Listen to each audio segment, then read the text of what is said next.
and welcome to the 15-minute book club. Oh my God, we are so excited this week. Matt and I are like jumping up and down like idiots. After doing the Holocaust last week, we've gone completely left field this week. We're not often going to do fiction. It's not really our thing, but we have been cackling and loving this book so much that Matt was like, I'm going to go get him. Boney, why?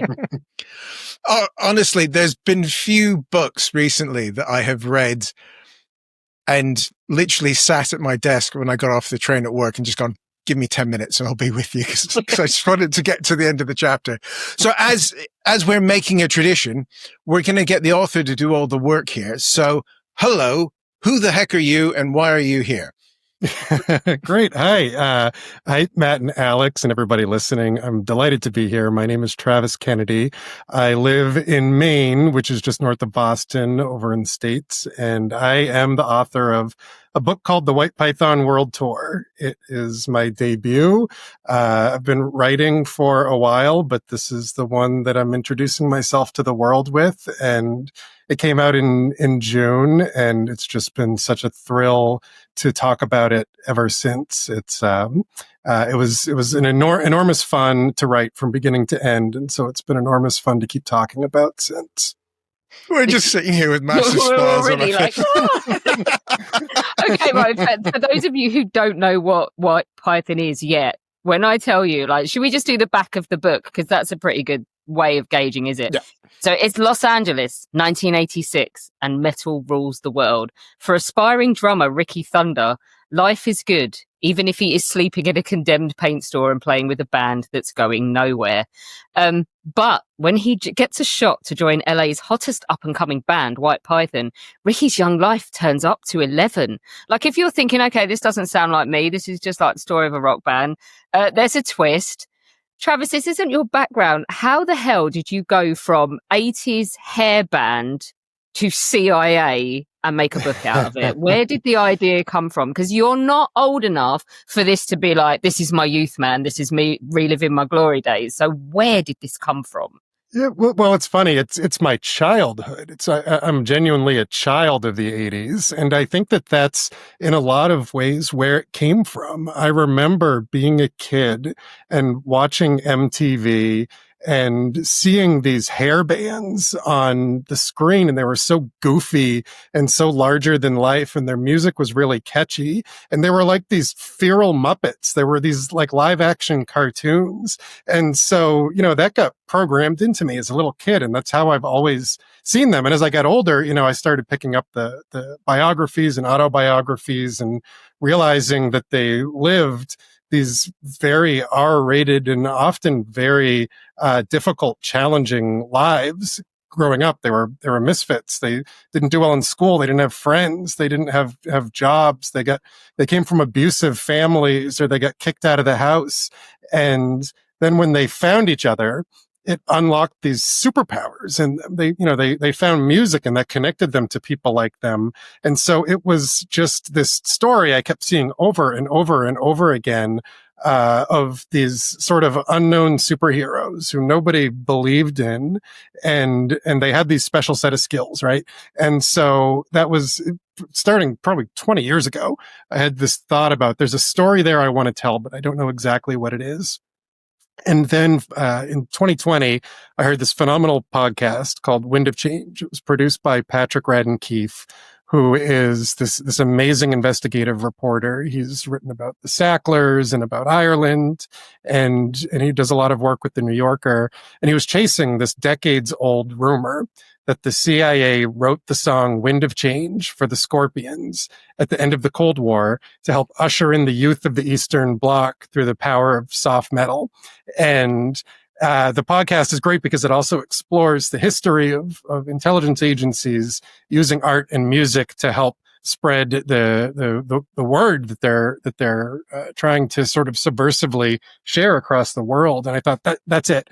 That's the story I've been looking for, because these guys are so unlikely to be capable of this kind of thing. Make them spies. And then, once I had the story, it just poured out. It was like it was just waiting to be told. It was really just, there was never that writer's block moment. It was just always there from beginning to end. I do have a confession I was going to say here. I was a bit annoyed. And this isn't a spoiler, ladies and gentlemen. There is a perspective change, which I was not expecting, because within those first couple chapters, I was all for Ricky Thunder. I was, this is just stay with Ricky. Now, Ricky Thunder is your drummer who, interestingly, you haven't made a complete idiot, but he's still on the drummer spectrum. So how did Ricky come to be your sort of metal superhero for this story? Yeah, it's funny, Matt, and I also, this will also help me address the part that you reference where all of a sudden there was a perspective change in the story. The only thing I struggled with this book was the months between having the idea and writing the words chapter 1, where I didn't know how to tell it the way I wanted to tell it. I wanted it to be through the eyes of this sort of naive member of the band who doesn't entirely know that he's being manipulated, but I also didn't want to hide the ball from the reader for very long. I want you to know what's happening.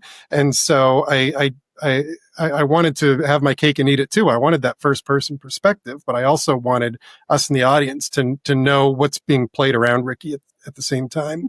And so I just thought, how the hell do I do that? How do I tell it from both sides? And it was finally when I decided to just break the rules, and every chapter can be whatever it needs to be to tell the story the way I want to. And that's metal, right? Like, don't follow the rules, do it the way you want. And so once I switched to third person for following the CIA, and then you have dossiers that fill in some blanks and song lyrics and music montages. All of a sudden I had the story. I could tell every single piece of it exactly the way I wanted to. And I thought, let's see what happens. Let's see what my agent thinks, my editor, and they loved that. Now, Ricky specifically, I think when I first started to write it, I thought that I was going to be writing a different tone of a story than what I ended up writing. I thought it was going to be more cynical. It was going to be a story about, the entertainment industry, and these guys lived really, really R-rated lives, and about how, what it's like to be used either by your government or by the entertainment industry or by the person that you love. And that's where, I started writing. But by the second or third chapter, it's just not who was coming out on the page. Ricky Thunder wanted to be something else. That he just kept coming through as this sweet, optimistic, not stupid, but naive person who has been through a lot and just won't let it break him. And by the chapter 4, I gave in and I said, okay, this isn't Sid and Nancy. This is Ted Lasso, and just go with it and let Ricky lead you. And he really did feel like somebody who manifested himself against maybe my wishes in the beginning. But once he was there, I had to just follow his lead and let the story be what it wanted to be. I think if people are listening and they're now thinking, like, how the hell do you become a CIA asset without even knowing it? How thick is this guy? Just explain to people, because it's so simple when you think about it.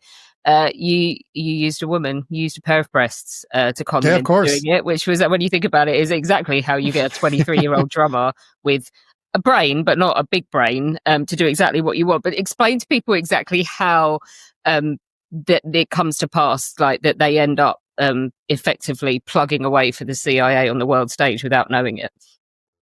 Yeah, I mean, you're right, Alex. Very simply, it's a honeypot. So there's a very ambitious young CIA officer who has concocted this plan in part from guidance from her superiors, and she's running it. And just to say to people, it's called Operation Face Melt, isn't it? Yeah, yeah, yeah. So the CIA... We've got to be careful here. We're just going to end up telling the whole story of the book. It's too good. Sorry, without spoiling too much, these are not maybe the best and brightest within the agency who end up on this mission. But this young agent is very smart, very ambitious, and she concocts this plan. She also happens to present as somebody who, with a quick makeover, could look like a groupie on the Sunset Strip, and that's her superpower.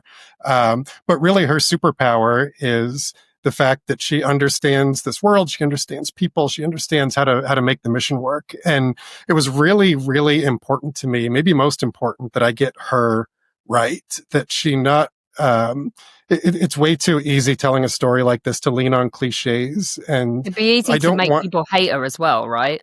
it would be really easy to make people hate her and for her to be the villain, and that's not what I wanted to do. Mm. So I wanted us to understand where she's coming from, and to feel for her. And as much as we love Ricky, you still want to care for her in the end. And so she's not, she's not a bimbo. She's not just there to fall in love with the cute guy and throw it all away.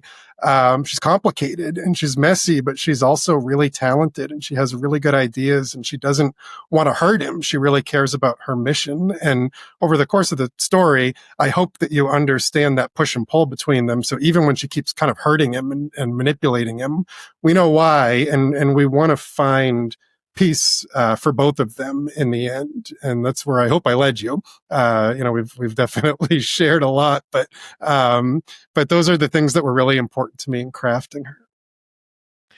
There's some fantastic cameo moments that you've worked into the book, which, dear listener, all fictitious. Mm-hmm. And I'm not going to say any more than this, but can I just say when I turned the page and you had the Sage of Metal, Bret Michaels, having a chat with Ricky Thunder. Yeah. I did let out a little squeal on the train coming home. And if you've ever been on a British train at rush hour, you don't do things like that. I got looks. But how did you decide to just have, because you could have gone like nuts with it, but you just peppered a few of these little moments with big names in. How did you narrow it down? Yeah, I wanted very much for White Python to exist in the real world as much as possible. That makes it more fun when you have this adventure playing out, if you sort of have seen and felt the world that they live in. So there are a lot of cameos from real musicians and people in pop culture at the time.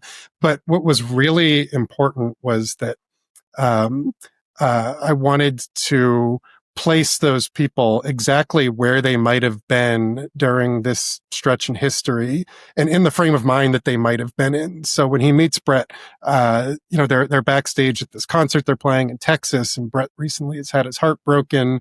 It's all things he's talked about publicly. I mean, the amount of research that went into these throwaway moments from the rock side would surprise you. But I wanted to put them in a place where the advice that Bret gives to Ricky in that moment feels genuine for what he was going through in his life at the time. And that's also how I landed at Bret, because I needed Ricky to be moved in a certain emotional place for the sake of the plot.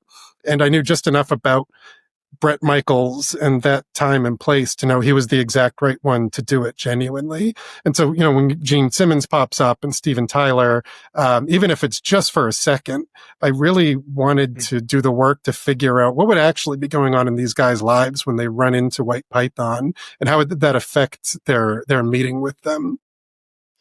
I think this book works because the supporting cast is so brilliant. And I think because everybody in a way is a misfit of a kind, and I think you will attach yourself to certain people. I have a big soft spot for Spencer, who is the bass player, but also as well, so you kind of got like, I won't spoil for people how the CIA team have come together, but you mentioned that they're not the best and the brightest. And there's one guy in there who basically his background is that everywhere they send him, he just goes like too hard. He gets totally immersed, loses the plot, and ends up obsessed with what he's supposed to be doing, off in the weeds, incommunicado, and has to be wound back in again. Little Heart of Darkness there. Yeah. I know, right? Yeah. And that's like, he's the one effectively producing the background so that you get an excuse to describe all the other members of the band and their background as well, because otherwise I'm not sure where it would have slotted into the narrative. So I found that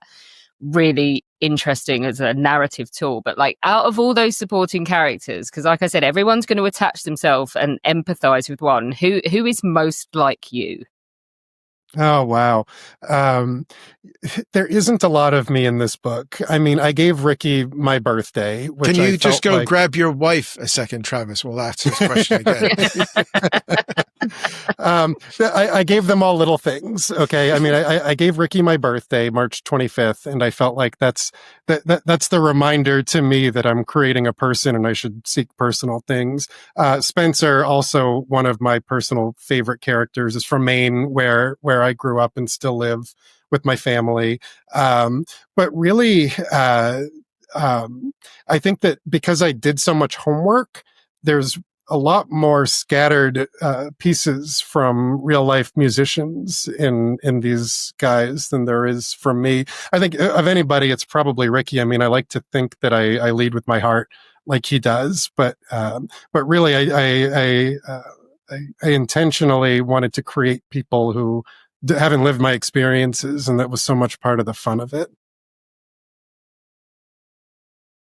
There's so many specifics I want to ask about, but we're not going to, because we will absolutely Patreon extra time. We are going to struggle right. the 15 minutes when we talk about the background and the research behind it, because I have so many questions.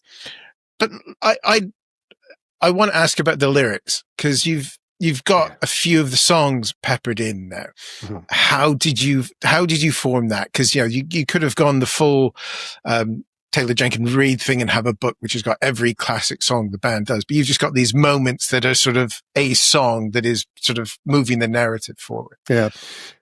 Yeah, there's two different styles of songs in there. There's one song that is genuinely the one that the CIA and Ricky write together and the band performs. And then the rest of the songs are supposed to be Ricky's inner monologue, but since he's a musician, everything he thinks is to the tune of a metal song. I think of, like South Park and these sort of big comic series and movies that do that tell the story with music. Yeah, I think that was me doing the timer wrong again, because I was too keen, right? So here we go. Here is the idiot question from Mr. Gammon on the internet, and we'll probably bleed you on a few minutes, right? Mr. Kennedy, how dare you? We all know that the Berlin Wall was brought down by the dulcet tones of David Hasselhoff. How are you allowing this fake rock band to take his legacy away from him? There was a David Hasselhoff reference that, not intentionally, but I think just during the editing process, vanished, and I don't remember how or when. As a kid, I have this really vague memory of Alvin and the Chipmunks bringing down the Berlin Wall. There was an episode where they went to East Germany. Keep going. That's just for my edit. They played a concert on the wall that was so hard rock that the wall collapsed. So nobody owns this. This is an idea that a lot of us have enjoyed playing with over the years. Yeah. Dear listener, we're having too much fun doing this show. I looked down and was like, crap, this has been there we go over. Yeah, Patreon extra time is going to be a blast. For everybody else, thank you for listening. You are absolutely going to want to buy this book. We have set up bookshop.org affiliates, which means not only does Travis get paid properly for his work, but you support independent bookshops and us instead of billionaires. So you'll find those links in the show notes as well. The book is called The Whyte Python World Tour. Is that the full title? What's the tagline? Yeah, that's it. The tagline, was it? It's reversed, isn't it? Their mission to win the Cold War, one power ballad at a time. If that doesn't sell it to you, we can't be friends. That's all I'm going to say. So for everybody who's not a Patreon subscriber, thank you very much. Please do leave us a review. Go and give us 5 stars somewhere so that people know we exist. But for everybody else, hang tight, because we're going to talk about all of that research that went into this book. White Python Never Dies. Thank you for listening.